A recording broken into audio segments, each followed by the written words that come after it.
আসসালামু আলাইকুম রহমতুল্লাহি বারাকাতু। সম্মানিত হজরতুন, আশা করি আপনারা সকলে আল্লাহ পাকের অশেষ রহমতে ভালো আছেন, সুস্থ আছেন।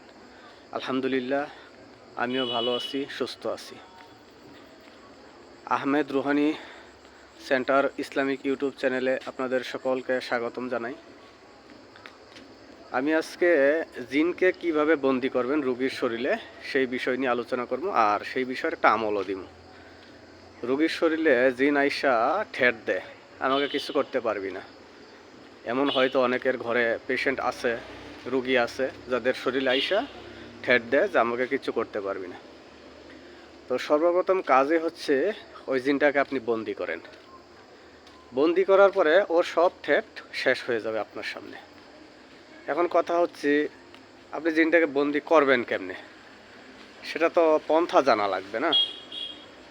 তো আজকে সেই পন্থাটাই আমি আপনাদেরকে বলে দিব, যেটা দিয়ে সকলে এই কাজটা সহজ পদ্ধতিতে সহজভাবে একটা জিনকে আপনি রোগীর শরীরে আবদ্ধ করতে পারবেন। দেখেন, আজকে আমি যে আমলটা দিয়ে যাবো, সেই আমলগুলা সচরাচর কোনো ইউটিউবে কোনো ব্যক্তি দিতে চায় না। এগুলা জিনিস হচ্ছে একটা সিক্রেট জিনিস।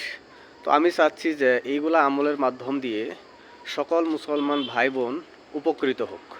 আমি চাচ্ছি আমার এই চ্যানেলের মাধ্যমে এমন কিছু জিনিস শিক্ষা দিব যেগুলো মানুষ শিখে কোনো কবিরাজের দুয়ারে দুয়ারে যেন ঠুকর খেতে না হয়। তো আপনারা যদি আমার চ্যানেলের প্রথম আসছেন, আমার চ্যানেলটাকে সাবস্ক্রাইব করে পাশে থাকুন। অপর মুসলমান ভাইয়ের উপকারের স্বার্থে আমার এই ভিডিওটাকে বেশি থেকে বেশি শেয়ার করেন। আর আমি এখানে আরেকটা কথা জানিয়ে দিচ্ছি, আমার এই চ্যানেলের মধ্যে আরও এমন কোনো জিনিস শিক্ষা দিব যেটা দিয়ে আপনি নিজে জানতে পারবেন, আপনাদের বাড়িতে যদি বা নিজের যদি কোনো সমস্যা হয়, যে এই সমস্যাটা কি সমস্যা, জিনের সমস্যা না জাদুর সমস্যা না অন্য কোনো সমস্যা। আমি এই পদ্ধতিটাও আপনাদেরকে আমি তখন শিখাবো যখন নাকি আমার চ্যানেলের মধ্যে 4000 সাবস্ক্রাইবার পূর্ণ হবে। তখন আমি লাইভের মাধ্যমে আপনাদের সকলকে আমি এই জিনিসগুলি শিক্ষা দিব ইনশাল্লাহ।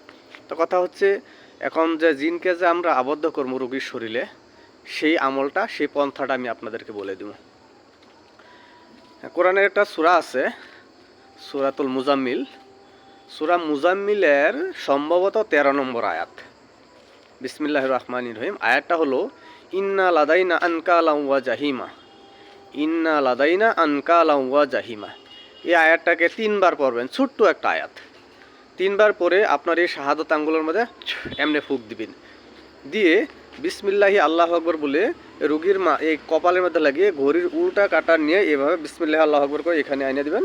ইনশাআল্লাহ আল্লাহর অশেষ রহমতে ওই জিনটা রুগীর শরীরে আবদ্ধ হয়ে যাবে।